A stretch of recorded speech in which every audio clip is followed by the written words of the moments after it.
Welcome Gwenters from all the world, I am Andrea from Taverna de Rivia and today I'm accompanied by Vinny Moraes and a really special guest that will inaugurate our newest series called Gwent Stars. Through all the videos we will bring huge names from the Gwent community to talk about the game and share some personal experiences.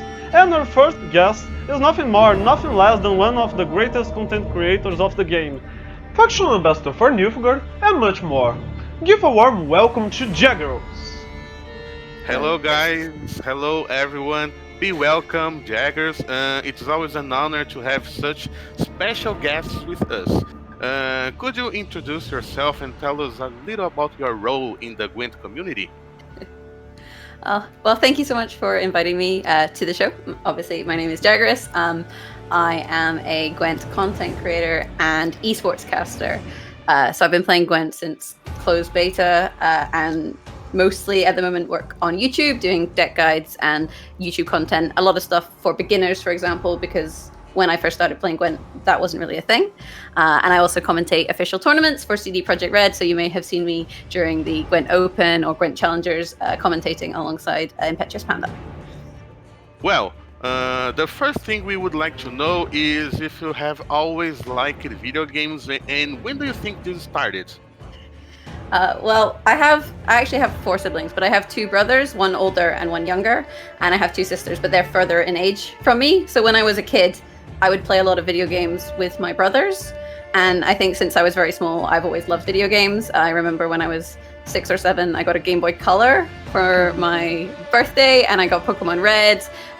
We used to have a Sega Mega Drive as well, so we used to play Sonic and then had a PS1. So I've been gaming since I was a kid. It's always been something that I really enjoyed, and it's cool to see how popular video games have become now that I'm an adult.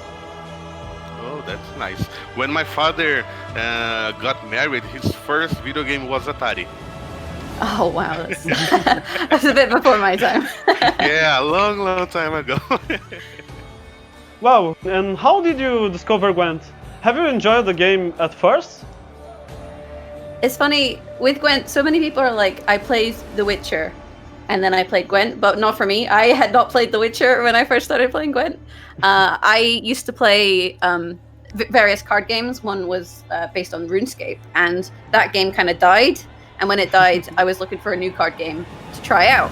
And that was during closed beta back in 2017, when Merchant was still playing Gwent. And I knew him from Chronicle, which was the RuneScape card game. So he actually gave me the closed beta key. He's like, hey, you might like this game, go check it out. And that was before Nilfgaard was a thing, way back closed beta, factions had abilities. It was a very different game.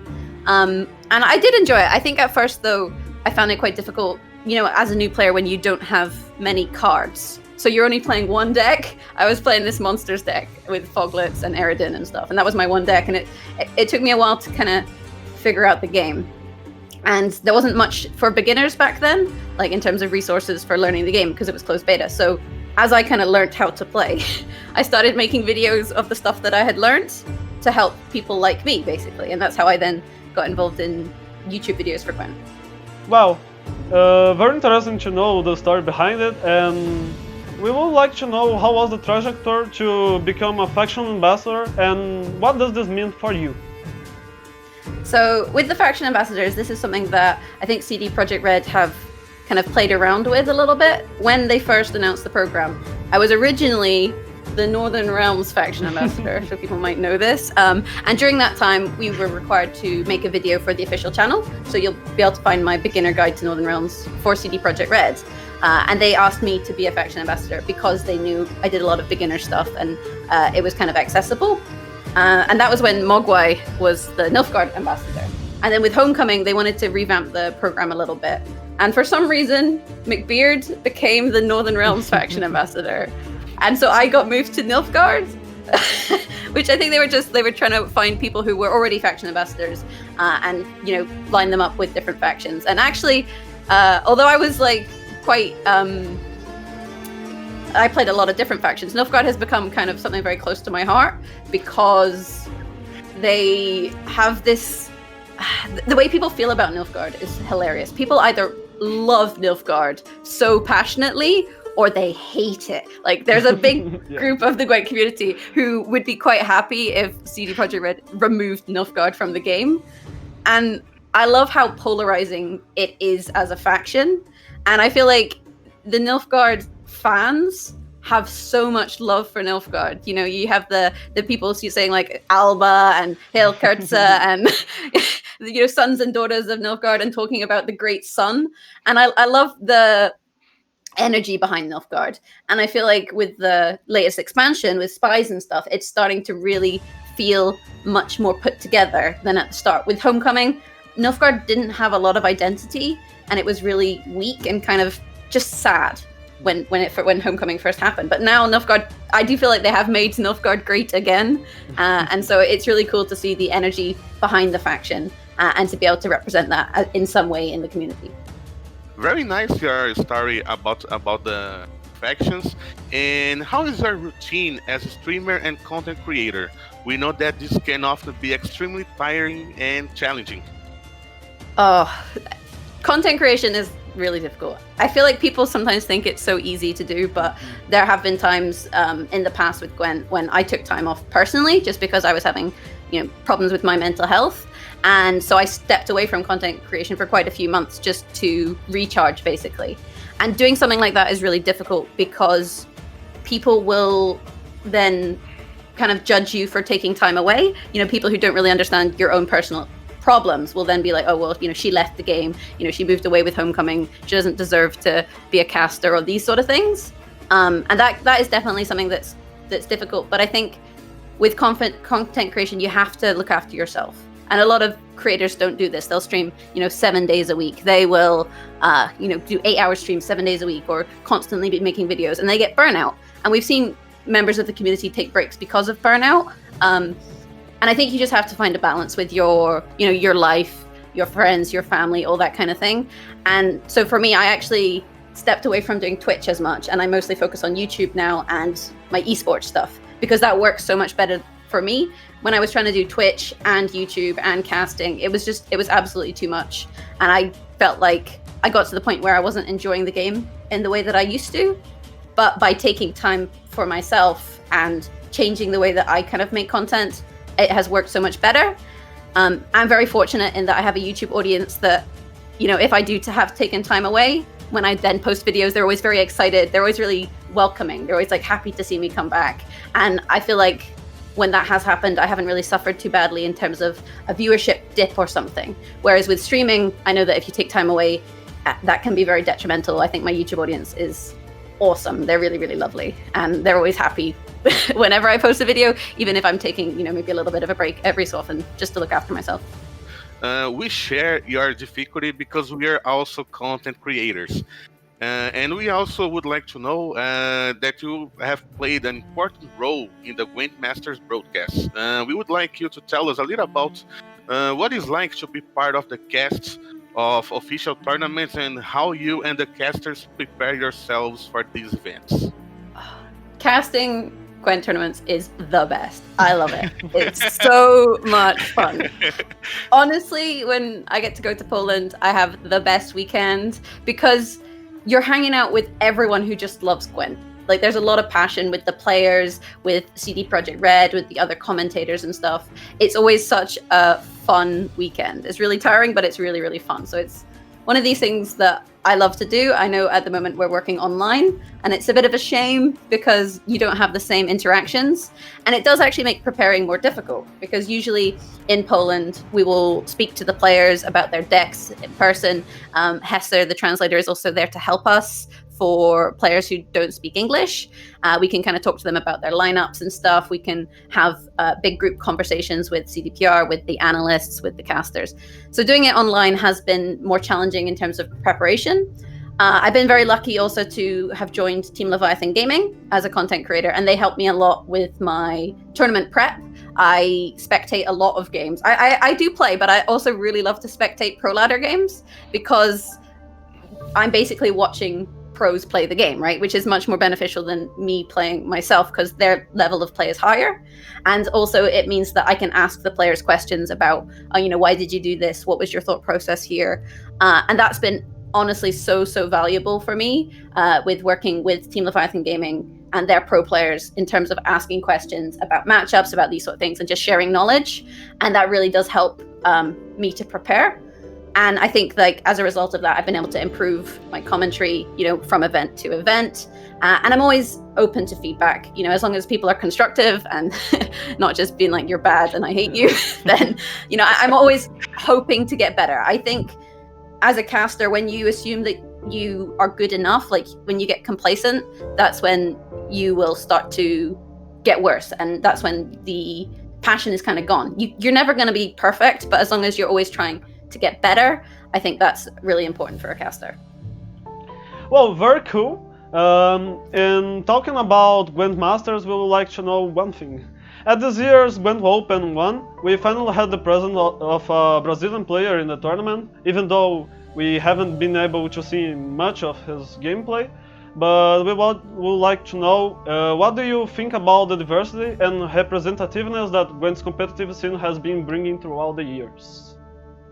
I feel like the diversity in competitive Gwent is really expanding since Homecoming. It used to be very much EU Gwent, right? It was just European Gwent, mostly like Polish players, a lot of Polish players, quite a few German players, for example, and not a lot of broad representation outside of Europe. So although we had a lot of different countries, it was mostly kind of European. Whereas I think the new qualification system for events is really good with the online qualifiers, because it allows a broader range of players to qualify. It's not just people who are grinding hundreds and hundreds of hours on the ladder, whereas previously it was kind of like that. So there were certain players that, they would just play thousands of games and try and get to the, top 8 or whatever to qualify. This new system, I think, is much better, and it has allowed, like you said, people from all over the world to qualify. We've had Brazilian players, we had American players, and I think we've really seen a rise also in Chinese players.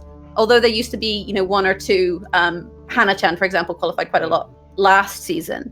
This season, we've seen, a whole range of different players. There's been Sumo, there's been Demarcation, and Chinese Gwent actually, I feel like, is quite scary at the moment in terms of their competitive level. But in general, I think it's just awesome to see so many different regions represented online. And also you see communities evolving around different regions. Like we have the Taverna de Rivia, for example, for Portuguese and Brazilian people. There's also, different communities around, say, the Russian community. You've got the Chinese community, you've got the American kind of community. The communities are kind of springing up everywhere with Homecoming. And it's cool to see that. And it's also awesome to see people casting in different languages. I know with the recent TLG Invitational, they had, I believe, like Polish cast, they had Russian cast, they had all sorts of different languages, and they tried to really include a range of languages for the community. So it seems like Gwent is definitely becoming more diverse in terms of the esports scene, but also just in terms of the Gwent community in general.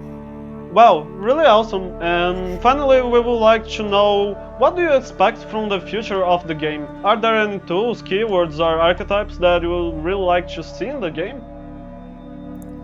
So, at the moment in Gwent, people are quite upset about Skellige. So we're going to talk about this a little bit. And the reason people are upset about Skellige is because Skellige, they got a bunch of strong gold cards, but their bronze set also kind of got a bit of a buff. So you have a lot of low provision cards that still play for 7-8 points of value relatively easily. And I don't want to see these cards nerfed. I would rather CD Projekt Red looked at the bronze cards of other factions and made them better.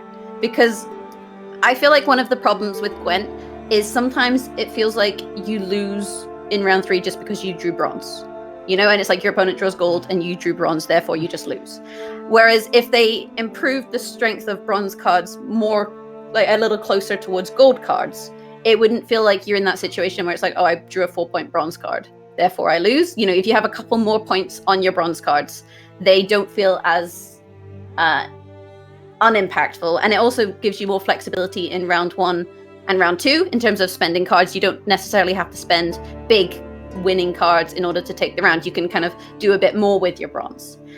And that's what Skellige does at the moment. So it would be really cool, I think, to see other bronze cards addressed in such a way that they had a few more points and were a bit on a closer level to gold cards. I'm not saying, make them as strong as gold cards, that's ridiculous. But I think if they had a bit more consistency and value, then it wouldn't feel like bad draws were as impactful as they are currently.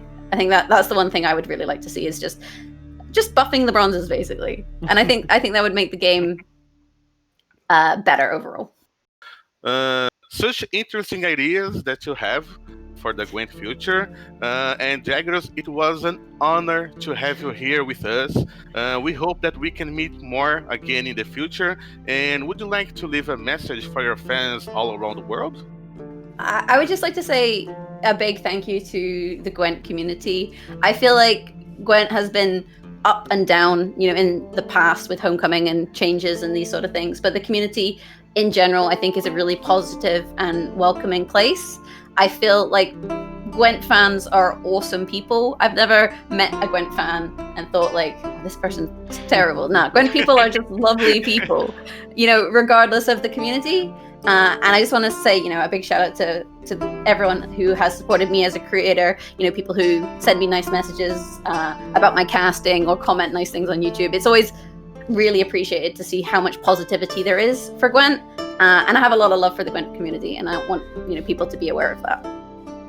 So that's it, guys. Our first interview ends here. Be sure to follow Jaggerous on her social medias, and also don't forget to check the next edition of Gwent Open, which will take place between the days 29 and 30 of August, okay? See you next time, guys. Bye-bye.